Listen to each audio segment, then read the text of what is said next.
My name is Mathias, and welcome to my symposium talk.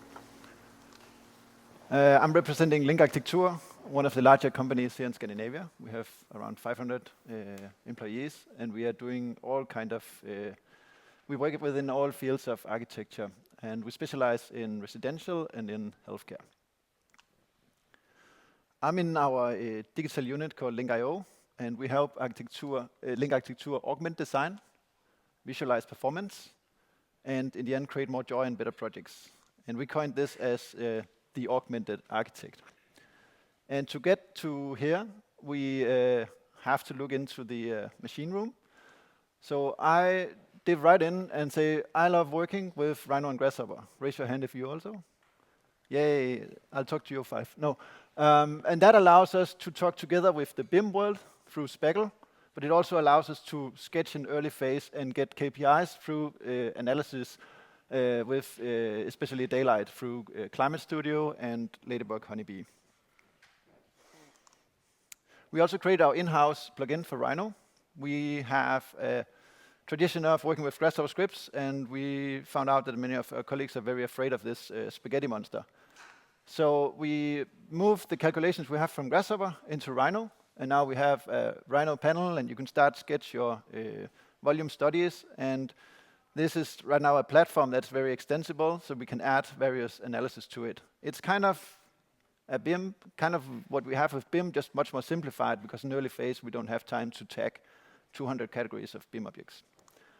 And we can then add different simulations. In this case, it's just sunlight hours, and we have VSC, Norwegian rule, soon the Danish one also, like a reduction factor for 10%. And then area module. And Aioli sits kind of on all these simulations in early phase, but the calculations going on underneath are the same we have exposed for Grasshopper for later phase. So we have specialists who can really dive into the numbers in late phase and document every angle of a project. But still, we try to make the Rhino, let's say, our Apple version with only a few buttons, so everyone is not afraid to use it. I'm going to present the daylighting rules and a few cases in Norway and Denmark.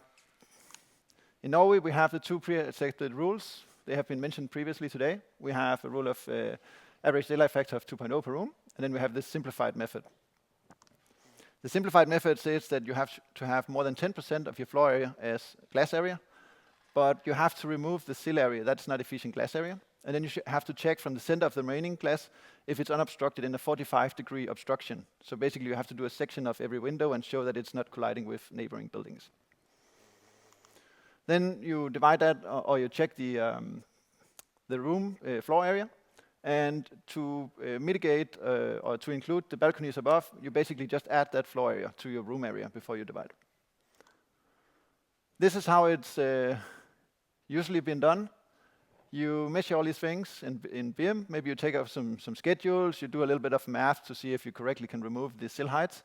And then you document a lot of sections and say you're not conflicting. And this is very time-consuming. Right now, we have an output from Rhino. So we just draw the room as an extrusion, or we get it from a BIM project. We model the glass, and we model the balconies. Everything else is context. And then the, let's say, algorithm automatically calculates all of this for us. So we're getting a 3D visualization we can put to PDFs or to appendix. And this is much more easy to quality check for a third party who doesn't know the building, because you can easily see which areas were measured. When we fly around in Rhino, we can also select the bad apartments and see how they perform with all of the calculations required. We also created this dashboard that you see on the left. It's actually for all Rhino users free to download, so other people can also benefit from that. And we can then mouse over all of these areas, because one of the issues we had is if we just put an area to an Excel, no one can actually check if it was the right area. Was it double or was it extended or whatnot? This is just showing that this 45-degree occlusion is also added to our Aioli plugin. Here's a case where I use the average daylight factor. It's hospital projects, so I can't use the simplified method in this case. I have 2 challenges. The first challenge is a basement between two rather large buildings. Building B over here is 12 floors, if I recall correctly. We have a corridor with nurse offices in the middle, and then recovery rooms on the sides. So this is a place you'll spend 1 or 2 days after surgery.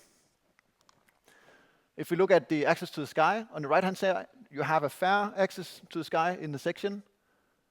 And if you look at the left-hand side, it's impossible, right?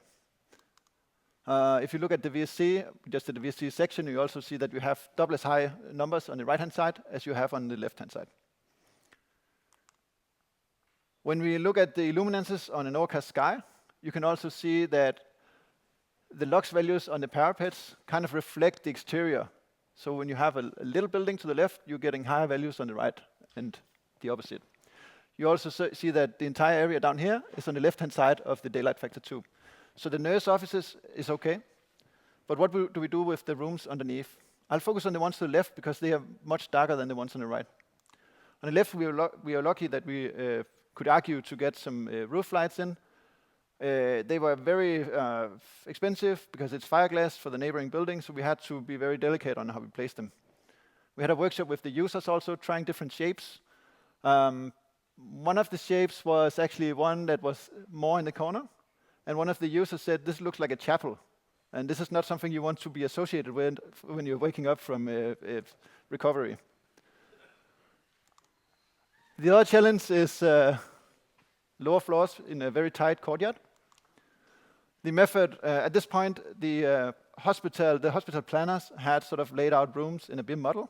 There were no doors and so on, but they're laying out, all of the different departments. So I had room requirements in D-Rufus, I had room placements, like rough placements, and I had access to a facade area, but no one has been doing a window at that point. So the method was calculating VSC on facade, couple that up with the rooms, define a rule of thumb window-to-wall ratio, and then simulate average daylight factor inside the rooms. With that result, then iterate again on the window size and see if we can make the rooms compliant. So it looks a little bit like this one, dancing up and down with sill heights and glass sizes and glass types. And then in the end, we document it. We run the entire hospital with Climate Studio. This actually allowed to run almost 100,000 square meters in this resolution within reasonable time, on average hardware. We ran it in Rhino directly, but then we use Grasshopper to print the plans because the pre-made plans from Climate Studio were not suited for our standards. So we have the color plans on the right that is used in the user meetings and so on. And the one to the left is just a dotted plan we add on top of the BIM floor plans in order to sort of help how much area can I have within a room and still say this area is above, has an average of above daylight factor 2. The script was developed on the hospital, but now we use it for most Norwegian projects. Looking at Denmark, we also have two rules very similar. The top one is the EN 70037 implementation, or parts of it. And the alternative one is a simplified also with 10% as in Norway. The simplified in Denmark, we've heard a lot of different 10% rules today.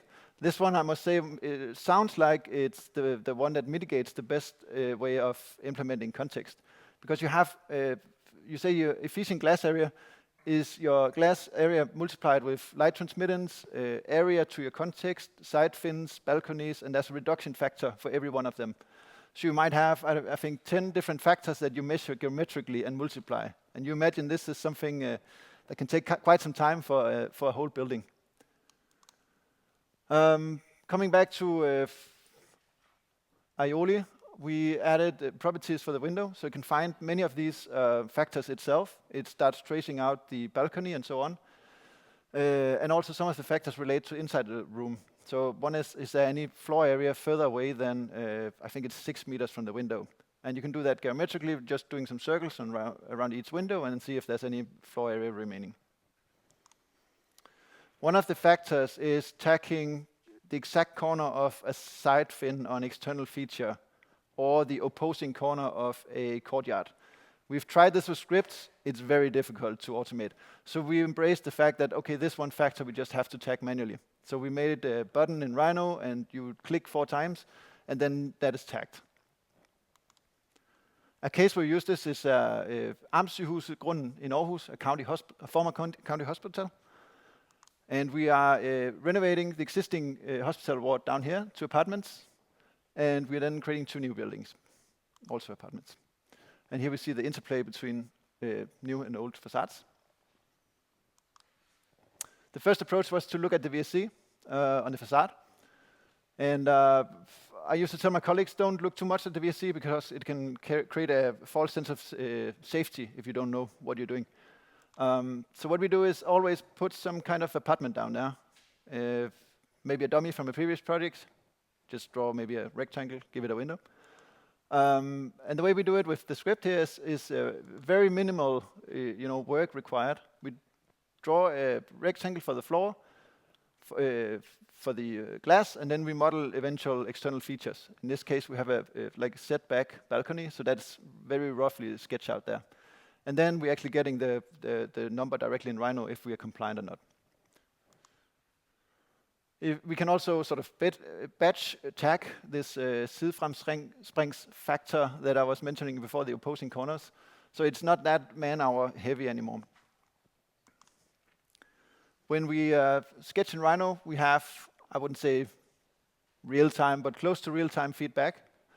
So we can see adding an extra window, it goes from 5 to 9, and then the next one we go above 10, and suddenly the apartment is compliant. And it can look like this inside Rhino. So as soon as it starts looking a little bit, nice, and we start actually also getting the attention from the architects. So now I'm not just a green or red engineer. I'm also speaking their language, right?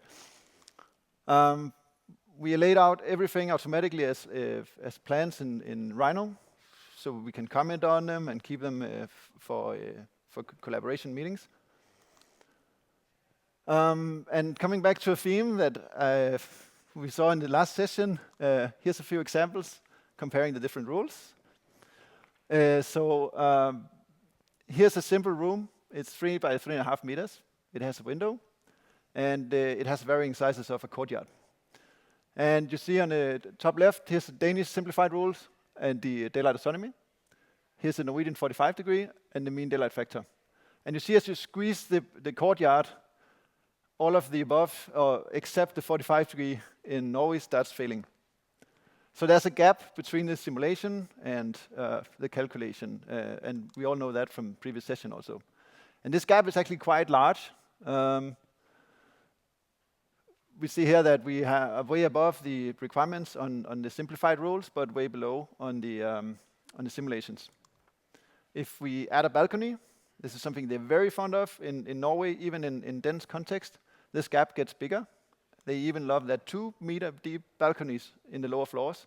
And you see how our measurements, or the daylight factor and the daylight autonomy, how bad it looks inside this relatively small room, but it's still compliant in Norway with the simplified rule. And if we go beyond, we can even squeeze the courtyard even more, and we'll still have a legal residential unit in Norway here. So without further ado, as to quote Joe, what can be measured can be managed. Please mind the locks. Thank you.